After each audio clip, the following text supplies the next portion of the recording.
A person's name is to that person the sweetest and most important sound in any language. Hearing it called out instantly piques your interest and gets your attention, or someone else's attention. When a person hears their name in conversation, they immediately listen and think, oh, someone is talking about me.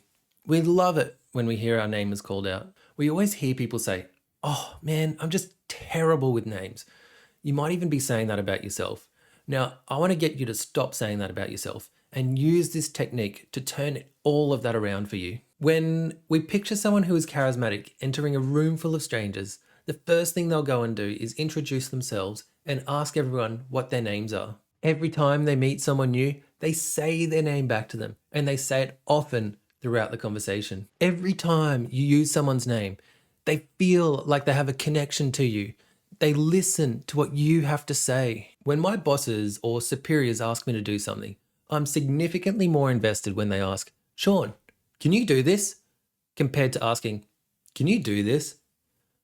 If you want people to listen to what you have to say their name first. Using someone's name is powerful to me. It makes me learn more and think more about them.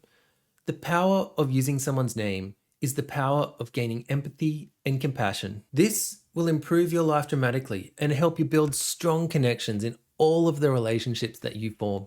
So if everyone's favorite word is their own name, that must mean everyone's favorite subject is themselves. We all know those people who love to talk about themselves, but even you love to think about yourself.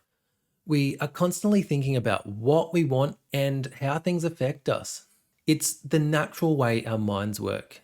But if you want to make truly deep connections with others, you need to stop talking about yourself and talk about them. Ask people about themselves, get to know them, and talk to them about what they like. If you're struggling for topics, ask people where they've been, what they've done, what they do, or where they're going. This alone will help you make rapid connections with others, be it in the workplace, meeting people for the first time, or even on a first date. If people see you taking an interest in them, it will help you make instant connections. If you aren't actively listening, it shows you are disinterested and prefer to think about things that are more important to you and not them. It doesn't just make you seem disinterested in what they have to say.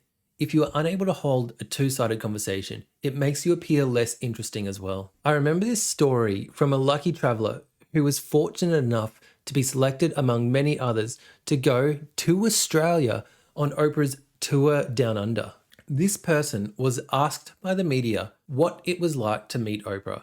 And they said when Oprah first met people, after learning their names, she asked this one question: tell me your story. This got people to open up immediately because who wouldn't want Oprah interested in their story? Now, this was a great way for Oprah to connect with people without having to say much. But you can bet that the people that got to tell their story felt a deep connection with her because she was interested in them. They'll be telling people for the rest of their lives that they got to talk with Oprah, even though Oprah didn't do much talking or reveal much about herself, other than provide sincere responses to their stories. Yeah, okay, you and I aren't Oprah, but give this technique a try and make it work for you.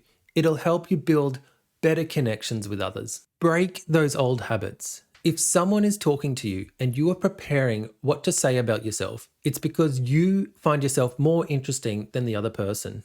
You think your own ideas, your own dramas, your own problems are more interesting than the other person. You need to switch this around and think the other person is more interesting than me. They have thoughts and ideas that you haven't even encountered yet. Get to know them. Delve into their world. Treat it like a discovery. You should want to know more about them than you want to say about yourself. So this is the simple takeaway. If you want to be the charismatic person that makes instant connections and builds strong relationships with others, then you must learn people's names. Use their names in conversation. Ask others to talk about themselves. Listen more than you speak, but be an interested, genuine listener. This is your key to opening the doors to success and connecting with people in your workplace and developing a thriving personal life. If you enjoyed this video, please like and subscribe to see more content like this. I'm still Sean. Seek peace, my friends.